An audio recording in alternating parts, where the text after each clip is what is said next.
விவசாயிகளை வஞ்சித்து hydro carbon திட்டத்தை செயல்படுத்த நினைத்தால் மத்திய அரசு மற்றும் தனியார் நிறுவன பணிகள் எதுவும் புதுக்கோட்டை மாவட்டத்தில் நடைபெற விடாமல் அறவழியில் தொடர்ந்து போராடுவோம் என அகில இந்திய விவசாயிகள் சங்க மாநில பொதுச் செயலாளர் தளபதி தெரிவித்துள்ளார். இது தொடர்பாக அவருடன் எமது செய்தியாளர் நடத்திய நேர்காணலை காணலாம். ஒப்பந்தம் கையெழுத்தாக சூழ்நிலையில் உங்களுடைய மனநிலை எப்படி இருக்கு? அடுத்த கட்ட போராட்டமாக நீங்க என்ன எடுத்து சொல்லுவீங்க?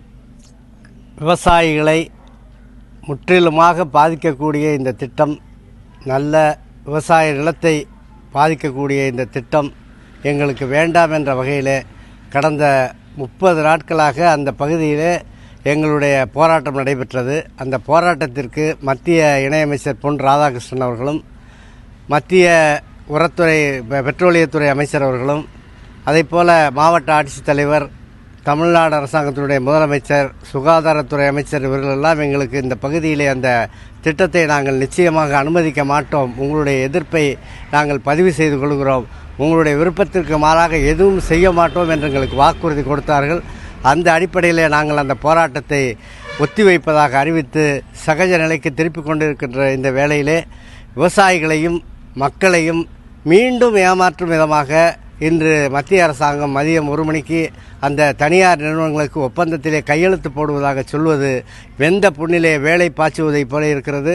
விவசாயிகளை வஞ்சிக்கக்கூடிய அரசு ஒட்டுமொத்தமாக இந்த விவசாயிகளை கொன்றுவிட்டால் கூட பரவாயில்லை, பல்வேறு காரணங்களாக விவசாயிகள் இன்றைக்கு செத்து கொண்டிருக்கிறார்கள். டெல்லியிலே 20 நாட்களாக அரைப்பட்டினி போராட்டத்தை அவர்கள் நடத்தி கொண்டிருக்கிறார்கள். அதை கூட காணாத அரசு மீண்டும் மீண்டும் விவசாயிகளை வஞ்சிப்பது எங்களுக்கு மிக மிக மனவேதனையாக இருக்கிறது. உடனடியாக இந்த ஒப்பந்தத்தை கைவிட வேண்டும் என்று எங்களுடைய இந்திய விவசாயிகள் சங்கத்தின் சார்பிலே நாங்கள் கேட்டுக்கொள்கிறோம். அடுத்த கட்ட போராட்டமாக நீங்கள் எதை முன்னெடுத்துட்டீங்க?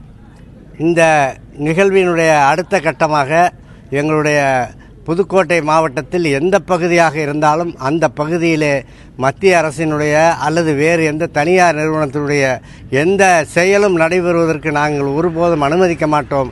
அதை நிச்சயமாக முற்றிலுமாக ஒரு அறவழியிலே அத்துணை இடங்களிலும் நாங்கள் மறியல் போராட்டமும், உண்ணாவிரத போராட்டமும், ஆர்ப்பாட்டம் போன்ற போராட்டங்களை கையில் எடுத்து செய்ய வேண்டிய ஒரு சூழ்நிலை தான் வரும். நிச்சயமாக நாங்கள் பின்வாங்க மாட்டோம், நிச்சயமாக செய்வோம் என்பதை உறுதியோடு தெரிவித்துக் கொள்கிறோம்.